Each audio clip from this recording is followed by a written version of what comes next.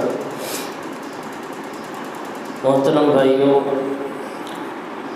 اللہ رب العالمین نے انسان کو بنانے کے بعد اس کے ساتھ اسے انسانیت سکھانے کے لیے بھی بہت سی چیزوں کو نازل فرمایا ہے، تاکہ وہ انسان کہلانے کے لائق بن سکے۔ خالی اس جسم کا انسانوں جیسا ہونا کافی نہیں ہے، اگر اس انسان میں انسانیت نہ ہو تو یہ جانوروں سے بھی بدتر ہے۔ تو انسان کے اندر انسانیت کا ہونا بہت ضروری ہے۔ انسانیت کے بغیر اس کے لیے نہ رشتے اہمیت رکھتے ہیں، نہ اخلاقیات اہمیت رکھتی ہیں، نہ ہی اس کے لیے اچھے الفاظ اہمیت رکھتے ہیں، بلکہ جب انسان میں انسانیت نہیں رہتی تو وہ مطلبی، سرکش، باغی، یہ چیزیں اس کے اندر داخل ہو جاتی ہیں کہ اب وہ اگر اپنی ہوس کو پورا کرنا ہے تو وہ حلال و حرام کی تمیز بھی نہیں کرے گا، اور اگر اسے مال چاہیے تب بھی وہ حلال و حرام کی تمیز نہیں کرے گا۔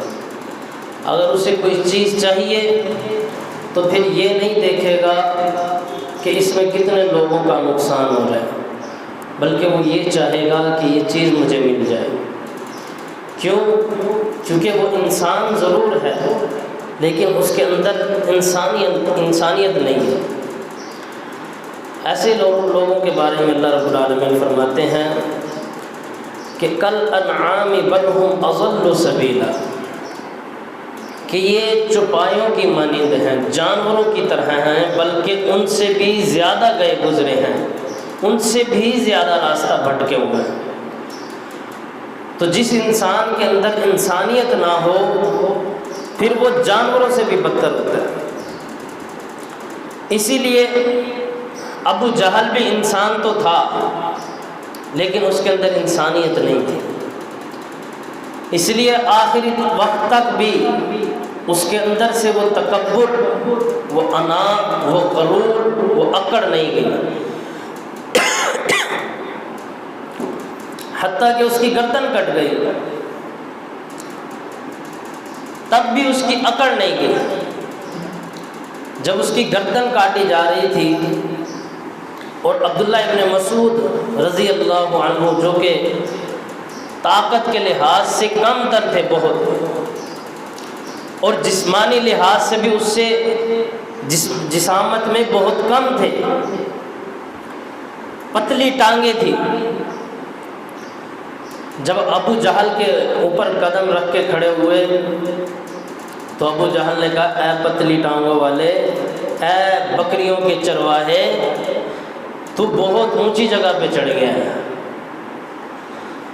تو عبداللہ ابن مسعود رضی اللہ عنہ نے اسے چپ کروایا، اور جب اس کی گردن کو کاٹنے لگے تو اس وقت بھی اس نے یہ کہا کہ میری گردن کو ذرا نیچے سے کاٹنا، کہ جب میں مر جاؤں، جب میرے سر کو لے جایا جائے تو پتہ چلے کہ کسی سردار کا سر تھا، کسی بڑے بندے کا سر ہے، یہ کسی عام انسان کا نہیں ہے۔ یعنی یہ اکڑ، یہ انا، یہ تکبر، یہ غرور،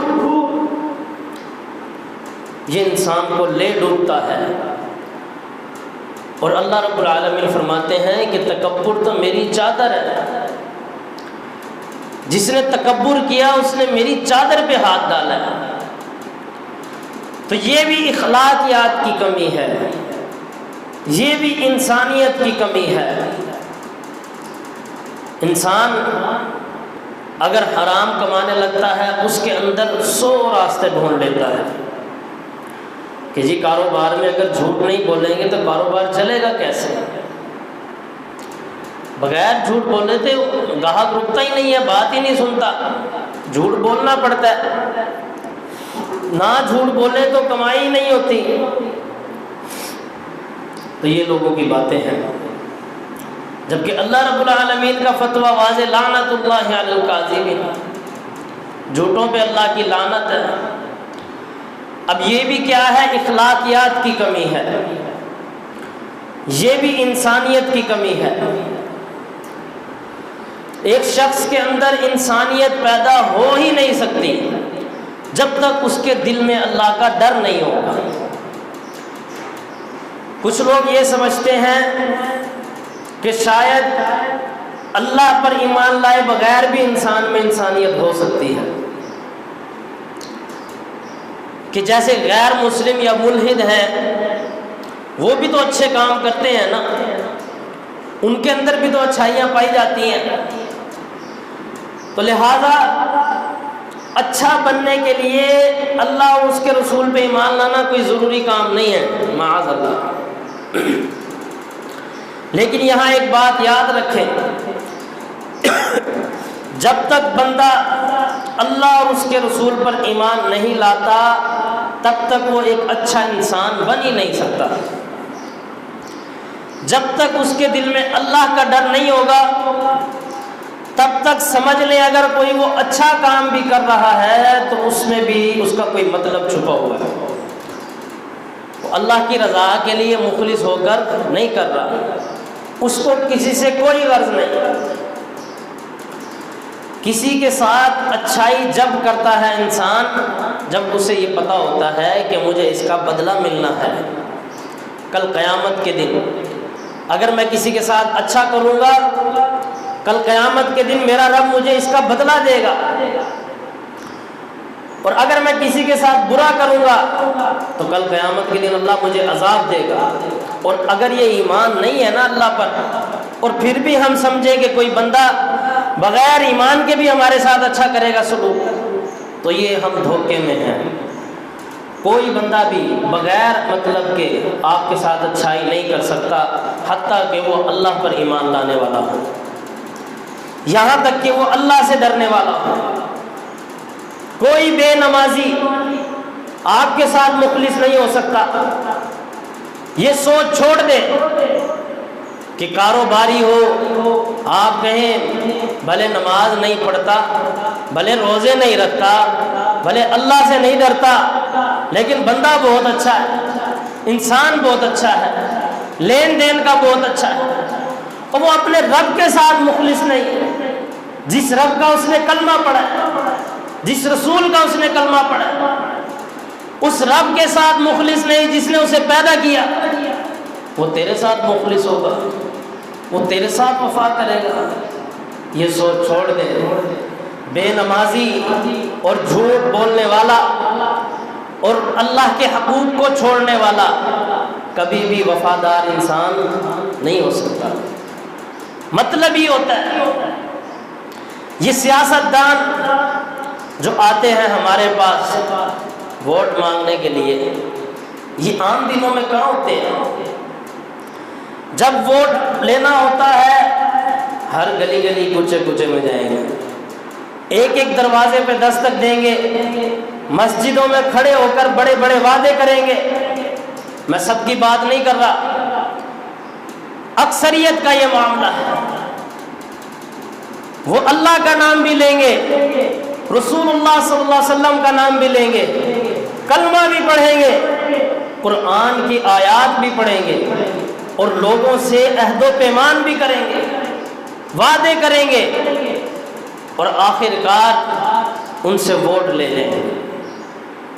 یہ ان کا اخلاق، یہ ان کا کردار، یہ ان کا آپ کو کچھ رقم دینا، کسی چیز کے بدلے ووٹ لینا، آپ کے گھر خود چل کے آنا، یہ سارے کے سارے جو اچھے کام ہو رہے ہیں اس کے پیچھے ان کے ووٹ کا مطلب ہے۔ ووٹ چاہیے، اللہ کا ڈر، اس کا خوف، اس کی رضا جب تک یہ بندے میں شامل نہیں ہوگی تب تک وہ آپ کے ساتھ وفادار مخلص نہیں ہو سکتا۔ کوئی بندہ بھی اللہ کا ڈر خوف جو نہیں رکھتا وہ کسی انسان کے ساتھ بھی وفا نہیں کر سکتا۔ جو رب کا نہیں ہے وہ کسی کا بھی نہیں ہے۔ تو میرا آج کا موضوع بھی یہی ہے، اخلاقیات، آداب۔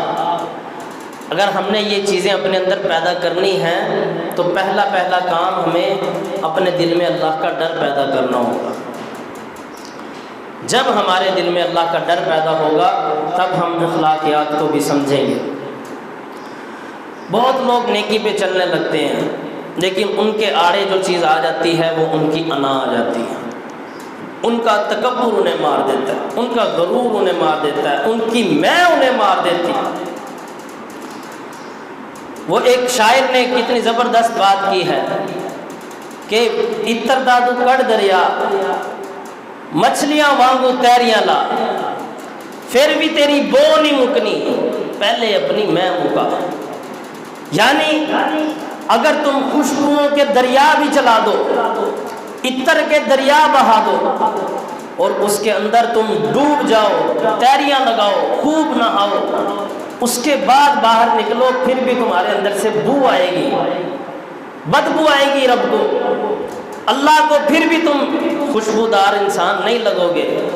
کیوں؟ کیونکہ تمہارے اندر میں انا ہے کہ میں ہی ہوں۔ یہ تکبر، یہ انا اللہ کو یہ پسند نہیں ہے۔ اللہ کو تو عاجزی پسند ہے، انکساری پسند ہے۔ تو سب سے پہلے اپنے اندر سے ہمیں چاہیے کہ اس انا کو ختم کریں، اس میں کو ختم کریں۔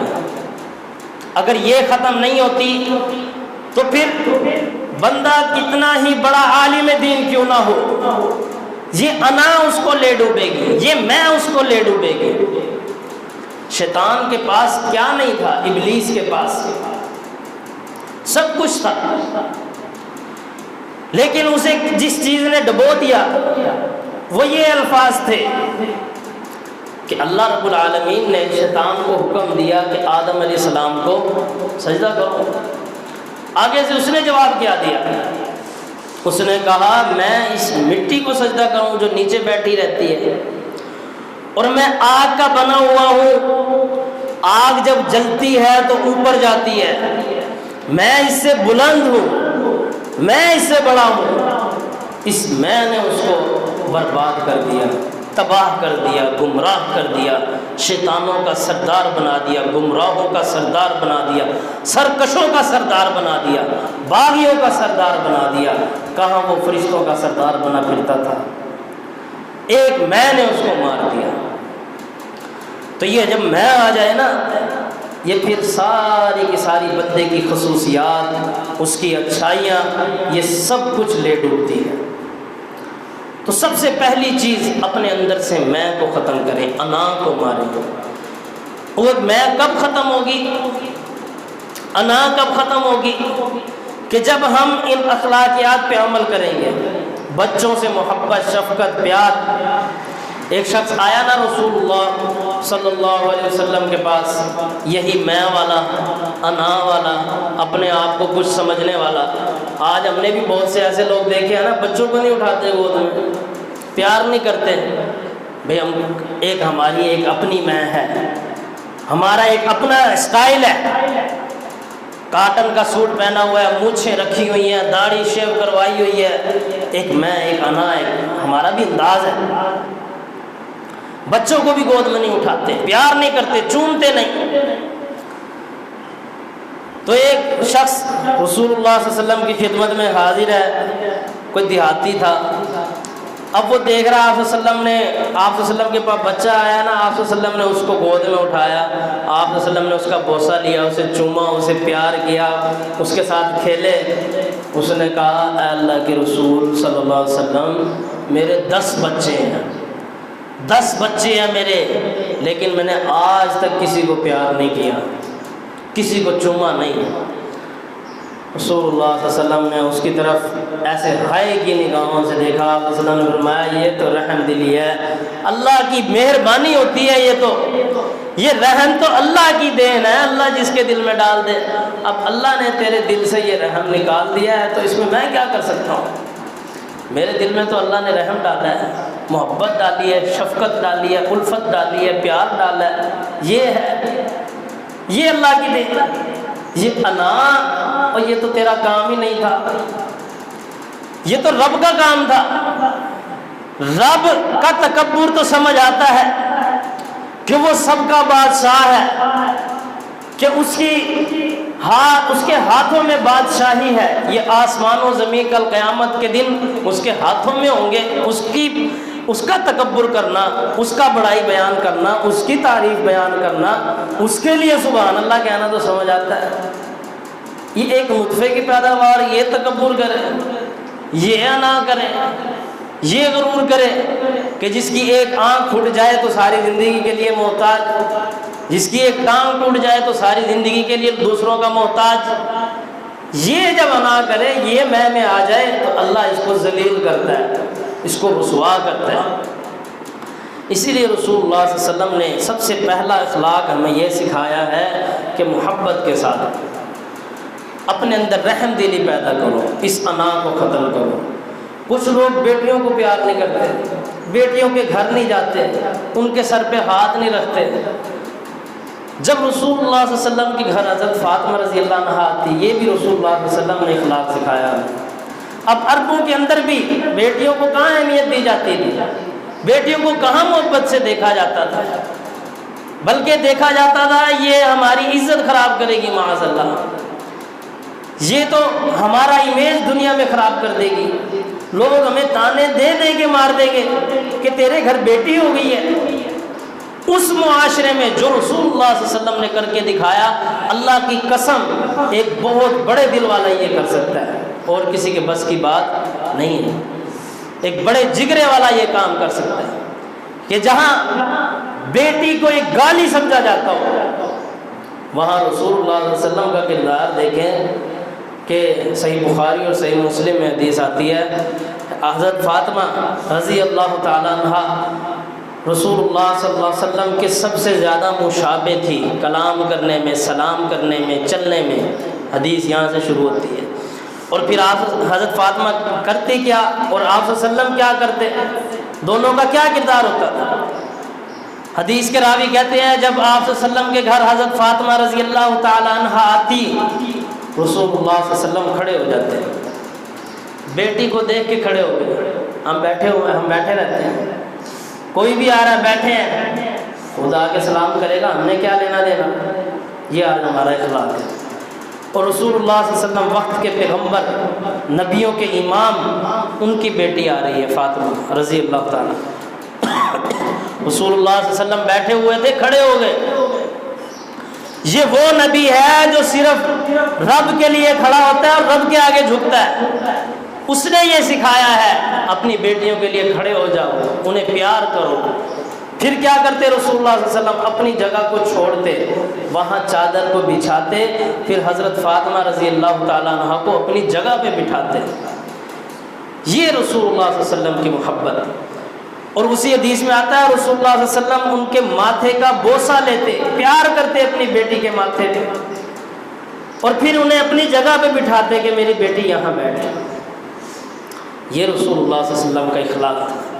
اور پھر حدیث کے اگلے الفاظ ہیں کہ جب آپ صلی اللہ علیہ وسلم جاتے اپنی بیٹی فاطمہ کے گھر رضی اللہ تعالیٰ عنہ، تو بیٹی فاطمہ بھی یہی کام کرتی کہ آپ صلی اللہ علیہ وسلم کے لیے کھڑی ہو جاتی، اپنی جگہ کو چھوڑ دیتی، اپنی جگہ پر کپڑے کو بچھاتی، آپ صلی اللہ علیہ وسلم کے ماتھے کا بوسہ بھی لیتی، اور پھر آپ صلی اللہ علیہ وسلم کو اپنی جگہ پہ بٹھاتی۔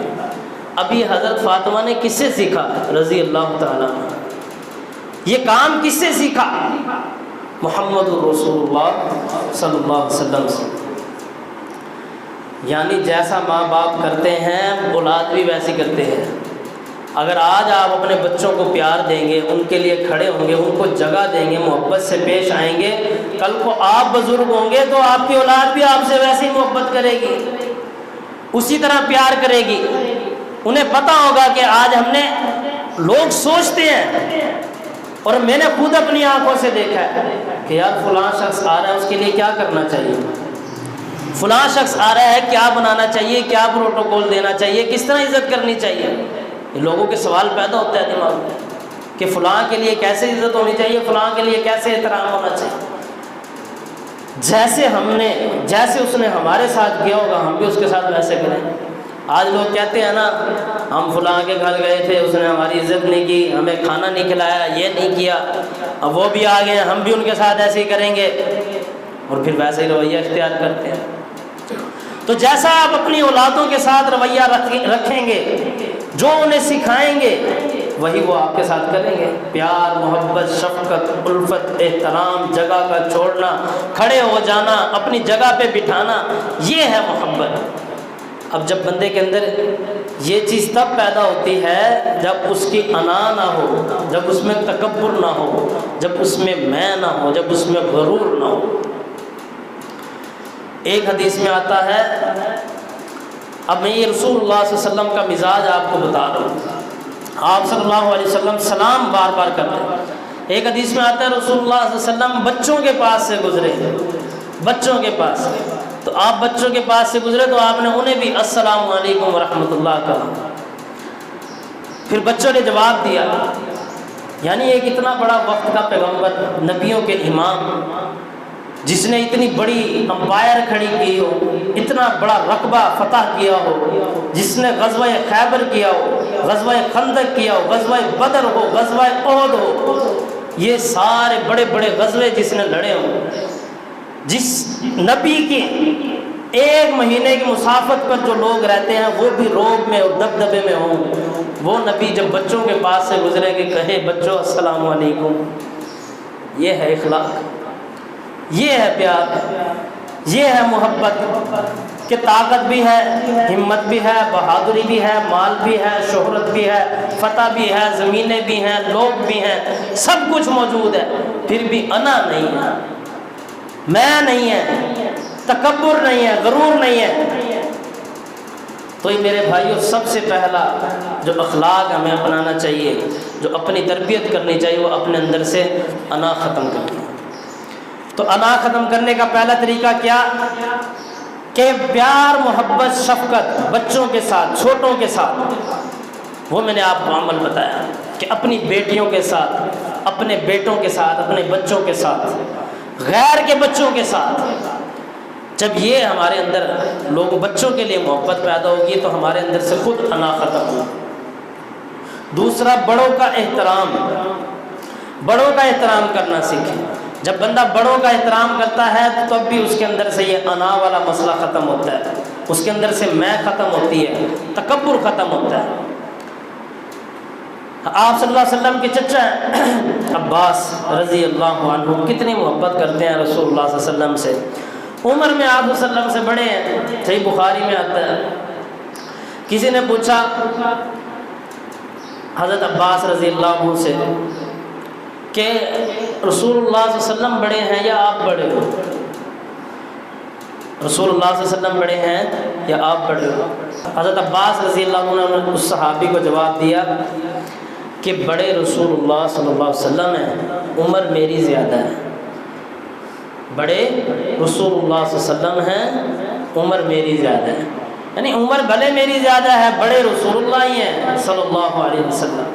یہ تھا اخلاق، یہ تھا پیار، یہ تھی محبت، یہ کرنا سکھائیے رسول اللہ صلی اللہ علیہ وسلم. اسماء بنت ابی بکر رضی اللہ عنہ، وہ ان کی والدہ ایک مرتبہ آئی تو اسماء رضی اللہ عنہ رسول اللہ صلی اللہ علیہ وسلم کی خدمت میں حاضر ہوئی. اے اللہ کے رسول صلی اللہ علیہ وسلم، میری والدہ مشرکہ ہے، میری والدہ مشرکہ ہے، شرک کرنے والی. اب وہ میرے گھر آتی ہے، اب بھی میں اس کے ساتھ اخلاق سے پیش آؤں، پیار سے پیش آؤں، اس کا ادب کرنا، اس کا احترام کرنا میرے لیے فرض ہے. رسول اللہ صلی اللہ علیہ وسلم نے فرمایا ہاں، بھلے وہ مشرک ہے، اس کا ادب تو کرے گی، اس کا احترام کرے گی، اس کے لیے جگہ بھی چھوڑے گی، اپنی جگہ پہ بٹھائے گی، لیکن جب وہ تجھے شرک کرنے کا حکم دے تب اس کی بات نہیں مانتی. جب وہ کہے کہ اللہ کے ساتھ شریک ٹھہرا تب اس کی بات نہیں مانتی. تو یہ دین اسلام ہمیں اخلاق، پیار، محبت، چھوٹوں کے ساتھ شفقت اور بڑوں کے ساتھ احترام کرنے کا حکم دیتا ہے. اسی لیے رسول اللہ صلی اللہ علیہ وسلم نے ہمیں حکم دیا ہے کہ سلام کو عام کرو، اور یہ سلام ابھی سے نہیں ہے اور 1400 سال پرانا بھی نہیں ہے، یہ سلام اس وقت سے رکھا ہے اللہ رب العالمین نے جب سے آدم علیہ السلام کو پیدا فرمایا۔ صحیح بخاری اور صحیح مسلم کی حدیث ہے کہ رسول اللہ صلی اللہ علیہ وسلم فرماتے ہیں، حضرت ابو ہریرہ رضی اللہ عنہ سے حدیث کے راوی ہیں، کہ جب آدم علیہ السلام کو پیدا کیا گیا نا، اللہ رب العالمین نے انہیں 60 ہاتھ لمبا بنایا، 60 ہاتھ لمبائی تھی۔ تو آدم علیہ السلام کو پیدا کرنے کے بعد اور اتنا بڑا قد عطا کرنے کے بعد آدم علیہ السلام کو کہا کہ آپ فرشتوں کے پاس جائیں اور فرشتوں کو جا کر سلام کریں۔ تو سب سے پہلا کام جو آدم علیہ السلام نے کیا تھا وہ کیا تھا؟ سلام تھا، السلام علیکم۔ اور پھر آگے آدم علیہ السلام کہتے ہیں میں نے السلام علیکم کہا تو فرشتوں نے مجھے وعلیکم السلام اور اس کے ساتھ ورحمۃ اللہ کا اضافہ کیا۔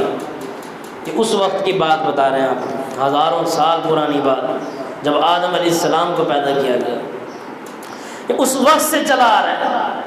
پھر رسول اللہ صلی اللہ علیہ وسلم فرماتے ہیں کہ جب لوگوں کو جنت میں داخل کیا جائے گا تو وہ آدم علیہ السلام کی ہی صورت پر ہوں گے، یہی ان کا قد کاٹ ہوگا۔ اور پھر جنت میں بھی جب بندہ داخل ہوگا سب سے پہلا کلمہ وہ یہی سنے گا، السلام علیکم۔ فرشتے اس کو سلام کریں گے، اہلاً و سہلاً، مرحبا کہیں گے۔ یہ ہے سلام، محبت پیدا کرنے والا۔ رسول اللہ صلی اللہ علیہ وسلم کا فرمان ہے کہ آپس میں محبت پیدا کرتا ہے یہ اسلام، السلام علیکم ورحمۃ اللہ کہنا۔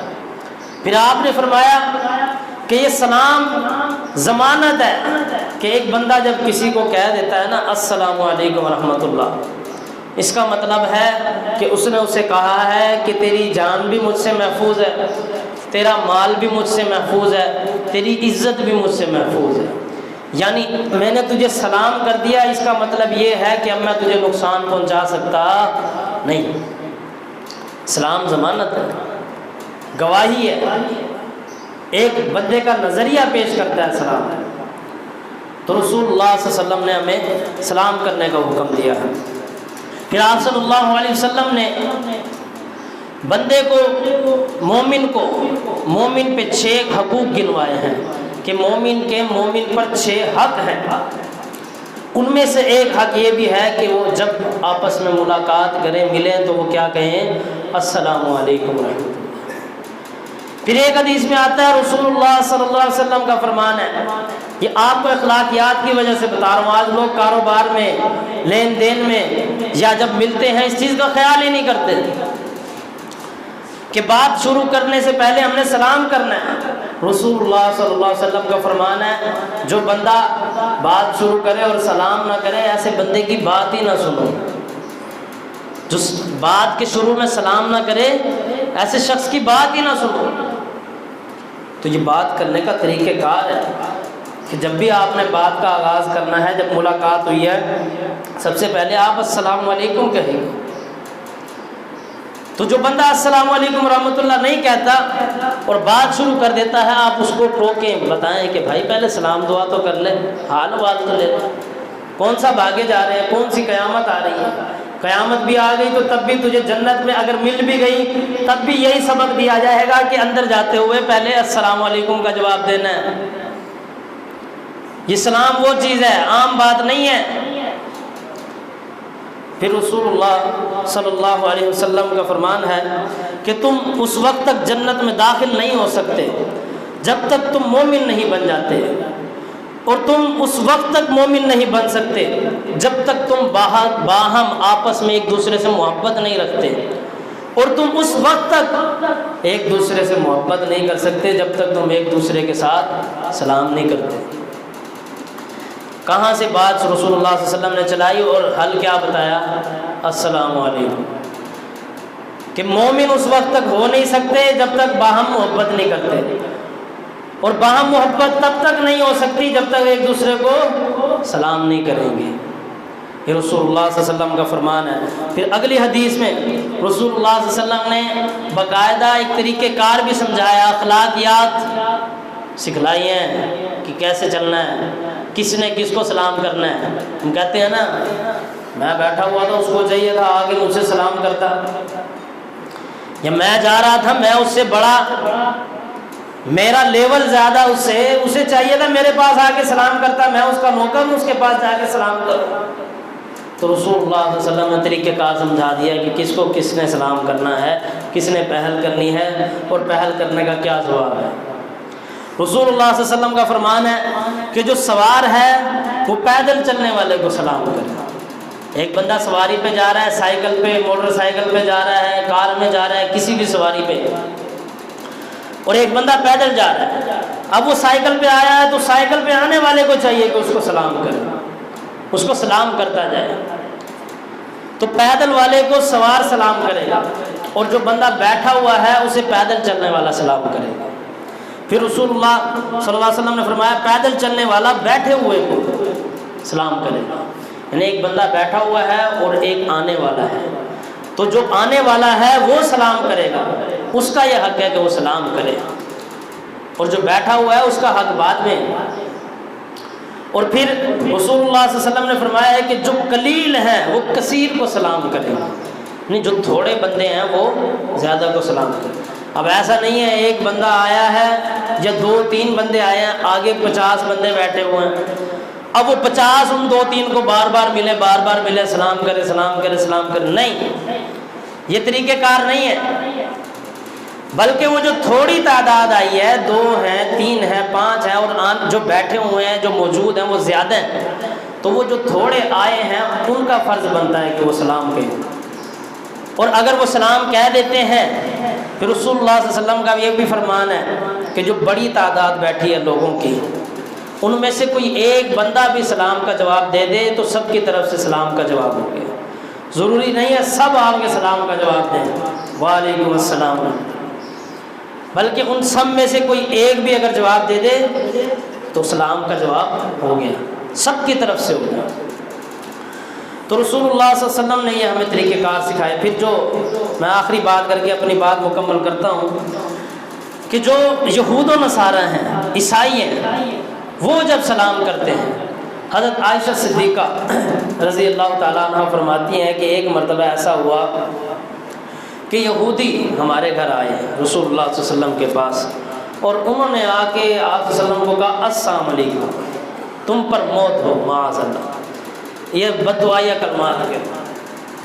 حضرت عائشہ رضی اللہ عنہ ان پر تب گئی، غصہ ہو گئی، تم ہلاک ہو جاؤ، برباد ہو جاؤ، تمہارے اوپر اللہ کی لعنت ہو، بدبختو، یہ کیا کہہ رہے ہو تم؟ تو رسول اللہ صلی اللہ علیہ وسلم نے فرمایا اتنا غصہ نہ کرو، نرمی سے پیش آؤ، رحم سے۔ میں نے ان کو جواب دے دیا تھا وعلیکم، بس یہ جواب ان کے لیے کافی تھا۔ پھر ایک حدیث میں آتا ہے کہ رسول اللہ صلی اللہ علیہ وسلم نے فرمایا کہ جب تمہیں یہود و نصارہ، یہودی اور عیسائی سلام کریں تو تم ان کے جواب میں صرف یہ کہو وعلیکم، اور تم پر بھی، یعنی اب وہ آپ کو السلام علیکم کہہ رہے ہیں، کیونکہ اکثر یہ لوگ مسلمانوں کو السلام علیکم کہتے ہیں، السلام علیکم نہیں کہتے۔ السلام علیکم کا مطلب ہے تم پر موت ہو، اب یہ بد دعا دیتے ہیں۔ اب رسول اللہ صلی اللہ علیہ وسلم نے ہمیں کیا جواب دینے کا حکم دیا ہے کہ ان کا کیا حل ہے؟ انہیں جواب میں کہو وعلیکم، پورا نہیں کہنا وعلیکم السلام، بلکہ کیا کہنا ہے وعلیکم، اور تم پر بھی، یعنی اگر تم نے مجھ پہ سلامتی بھیجی ہے تو وہ تم پر بھی سلامتی ہے، اگر تم نے مجھے بد دعا دی ہے اور مجھے کہا ہے تم پر موت ہو تو پھر تجھ پہ بھی وہی ہو جو تم نے مجھ پر لگایا ہے۔ تو یہ رسول اللہ صلی اللہ علیہ وسلم نے آداب سکھلائے ہیں کہ اپنی انا کو ختم کرو، چھوٹوں کے ساتھ رحم دلی کے ساتھ پیش آؤ، شفقت کے ساتھ پیش آؤ، بڑوں کا احترام کرو، اور اگر تم چاہتے ہو کہ پکے سچے مومن بن جاؤ اور یہ انا ہمارے اندر سے ختم ہو، ہمارے اعمال بھی قبول ہوں، تو سلام کو عام کرو، اسے چھوٹی چیز نہ سمجھو۔ اللہ رب العالمین سے دعا ہے اللہ رب العالمین حق بات کو سمجھ کر مجھے بھی اور آپ سب بھائیوں کو بھی عمل کرنے کی توفیق عطا فرمائے۔ وآخر دعوانا الحمد للہ رب العالمین۔